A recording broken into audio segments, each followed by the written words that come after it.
E intanto Putin continua a usare il gas come strumento di propaganda, devieremo le esportazioni, dice, verso l'Asia, sostiene appunto il capo del Cremlino in diretta. Andiamo dal corrispondente Sergio Paini.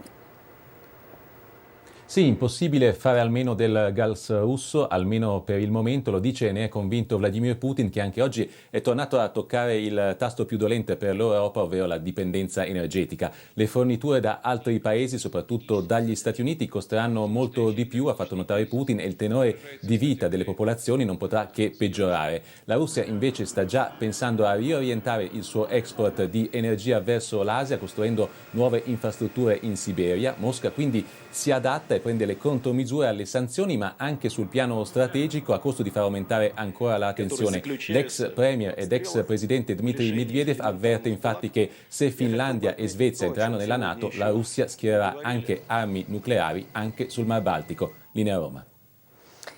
E gli Stati Uniti assicurano le nuove armi all'Ucraina arriveranno entro una settimana. Washington.